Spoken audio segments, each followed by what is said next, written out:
Good day, everyone. Today, we will be discussing about the natural law ethics. Now, what is natural law ethics? Think of it as an idea that a person could know what is morally right or wrong by simply using their reasons or conscience. Now let's proceed to the brief history. It started way back at the ancient Greek period, along Socrates, Plato, and my personal friend here, Aristotle. Now, they believe that a person, if we think carefully and use our own reason, we could choose what is morally right. Aristotle especially said that everyone has a purpose, and living according to the purpose helps us live a good life. Now, as the time went on, we proceeded to the Stoic period. The Stoic philosopher added that we should live with harmony in nature because nature has an order that it follows. Now, proceeding to another timeline, we go to the Roman period, especially Caesar. He said that all people possess this. It is a universal law. No? He said that everyone could apply this philosopher or this ethics or this theory.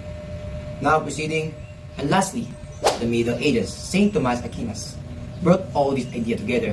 He explained that God created with nature order, natural order.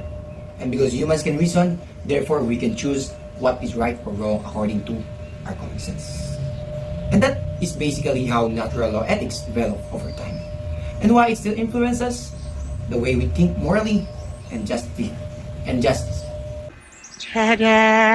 What up guys? Good morning and good afternoon kung hapon nyo ito napapanood. It's your boy Renzo NDCA, and today the topic that I will discuss is the proponents of natural law of ethics. So bago tayo magsimula, ano nga ba ang natural law of ethics? Ang natural law of ethics ay likas na nagsasabi na mayroong tama at mayroong mali na kaya natin i-determine as a tao gamit ang ating isipan at tamang decision making. Daming adsa, tara pag-usapan natin si Aristotle. Si Aristotle ay isang kilalang Grieko na philosopher at isa sa nagbigay ng pinakamahalagang pundasyon sa pagbuo ng natural law of ethics. At naniniwala si Aristotle na lahat ng bagay ay may telos. Ano nga ba ang telos? Ang telos ay isang Greek word na ang ibig sabihin ay may layunin o may dahilan ng pag-iral ng isang bagay. At sa mas pinakamadaling salita, ang telos ay may purpose kaya ito naririto. At naniniwala siya na ang mga tao ay may katangian upang malaman ang tama at mali gamit ang kanyang isipan. And additional, ayon kay Aristotle, ang tunay na kasiyahan ay hindi makukuha sa kapangyarihan, pagyaman, at kasiyahan lamang. And additional, ayon kay Aristotle, ang tunay na kasiyahan ay hindi makukuha sa kapangyarihan, pagyaman, at kasiyahan lamang. At ito'y makakamit sa pamamagitan ng pamumuhay ng tama, tamang desisyon, tamang pag-asal, at paggawa ng tama sa araw-araw. Ang daming tama na nga, at muli ako po ay si Renzo NDCA at ang report ko ay proponent ng natural law of ethics. Thank you. Ating tatalakayin ang isa sa pinakamahalagang teorya sa pilosopiyang moral, ang natural law ethics. Susuriin natin ang mga pangunahing konsepto at ang balangkas na binuo ni Saint Thomas Aquinas. Ang teoryang ito ay nagtataglay ng tatlong fundamental na proposisyon. Una, ang mga pahayag na moral ay hindi lamang produkto ng konbensyonal lipunan. Sa halip, ang mga ito ay nakabatay sa objektibong kalikasan ng realidad. Ikalawa, ang pagkakaiba ng tama at mali ay nakadepende sa mga katotohanang taglay ng kalikasan ng tao. Ikatlo, ang isang batas na labag sa katarungan o immoral ay hindi maaaring ituring na isang valid na batas. Bagamat, ang mga philosopher tulad ni Aristotle, Cicero at Saint Augustine ay nagpahayag na ng mga ganitong idea. Si Saint Thomas Aquinas ang kinikilalang nag-isa-isa ng mga ito upang bumuo ng isang komprehensibo at paradigmatikong teorya ng likas na batas. Ayon kay Aquinas, umiiral ang eternal law. Ito ang regular na kaayusan ng lahat ng nilalang sa sansinukob, na bunga ng mga likas na hilig na ipinagkaloob ng Diyos. Ang natural law naman ay ang eternal law na inilalapat sa tao. Ang tao, bagamat may likas na hilig, ay naiiba sapagkat ang kanyang mga hilig ay ginagabayan ng praktikal na pangangatwiran, na likas na nakahilig sa paghahanap ng mabuti at pag-iwas sa masama. Tinutukoy na Aquinas ang apat na pangunahing kabutihan na kinikilala ng isip. Una, ang buhay ng tao. Ikalawa, ang pag-aanak at pag-aalaga sa mga anak. Ikatlo, ang kaalaman sa Diyos. At ang ikaapat, ang kaayusang panlipunan. Mula sa kabutihang ito ay hinango ang mga alituntunin ng natural law. Halimbawa, ang buhay ay dapat pangalagaan at ang kaayusan ay dapat panatilihin. Kaugnay nito, ang mga batas pantao ay may bisa lamang bilang valid na batas kung ang mga ito ay naaayon sa mga natural law. Ang isang batas na lumalabag sa mga ito ay nawawala ng katangian taglay ng batas at walang moral na kapangyarihan na humiling ng ating pagsunod. Sa kabuuan, ang natural law ethics ay nagbibigay ng isang objektibo at makataong pamantayan ng moralidad na nagsisilbing batayan upang suriin ang bisa ng anumang batas pantao. Ito ang pundasyon ng teoryang patuloy na pinag-aaralan hanggang sa ngayon. Okay, so for our moral dilemma naman, as a BS Criminology student is, once na nag-OJT ka na, once na you are on the job training, with a supervisor na nag-grade sa'yo, magbibase sa performance mo.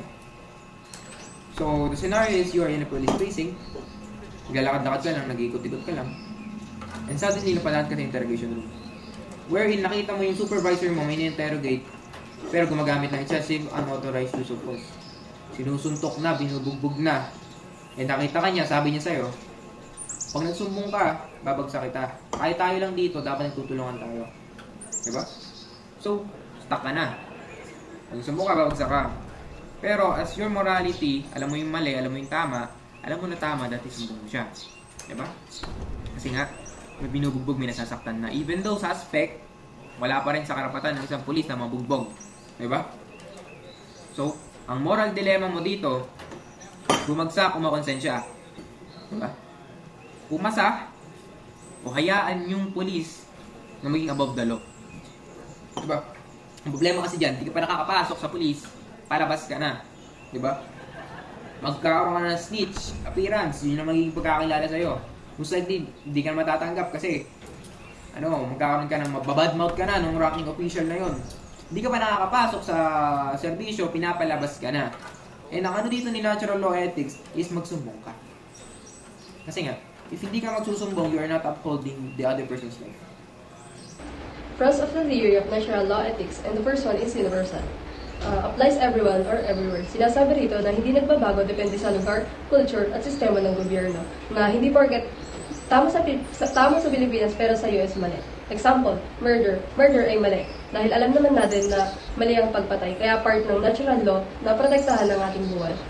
The second is based on reason. Uses common sense, not emotion. Sinasabi rito na ginagamit ang utak mo to figure out what is good for humans. Hindi siya basta nararamdaman ko lang and you can explain and defend it logically. Example, natural law says ang pagnanakaw ay mali dahil it destroys trust in society. You don't need a Bible or law book to know that. Reason alone tells you. The last is protects human dignity and basic rights because it focuses on what makes human flourish, life, truth, friendship, and family because it protects basic human rights. Example, even before Data Privacy Act, natural law says don't lie or don't steal information because it violates person's dignity. Everyone, ang report ko po ngayon ay Cons of Natural Law Ethics. Ang una po ay too rigid or inflexible. Natural law ethics teaches that some action are always right and some action are always wrong. Hindi ito madaling tumanggap ng kumbaga wala masyado sa kanyang exception. Kung maganda o mabuti ba yung kalalabasan ng gagawin niya. For example na lang po ay isang tatay na nagnakaw ng tinapay para sa mga anak niya hindi pa kumakain sa loob ng ilang araw. Ang intention niya po ay pakainin yung mga anak niya, which is good reason naman po. Pero according sa natural law ethics, stealing is still wrong because it breaks the moral law. Pinapakita nito na ang natural law ethics ay mas nakatuon sa rules kaysa sitwasyon ng tao. Tapos number 2 po ay ignores consequences. Natural law ethics focuses more on whether the action is right or wrong, not on the outcome or result. Kumbaga dun sa nauna kanina, mas focus siya dun sa kung maganda ba o mabuti yung kalalabasan. Dito sa ikalawa, hindi siya natingin sa hindi natingin sa result o dun, kung ano kalalabasan ng gagawin niya.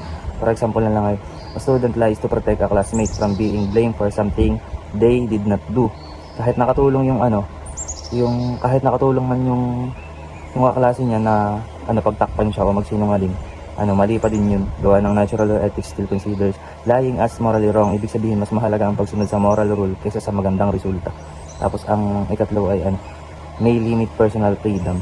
Natural law ethics expect everyone to follow the same moral rules. Dahil dito sinasabi ng mga critics na maaring Nalilimitahan ang freedom ng isang tao na gumawa ng sariling desisyon based sa sitwasyon o paniniwala. For example ay, an adult may want to make personal decision about marriage, family planning, or relationship. Pero kung ang decision na ayun ay hindi sumusunod sa natural law, it is considered morally wrong dahil dito may mga tao na nakakaramdam na limitado ang kanilang personal freedom. Ta-da!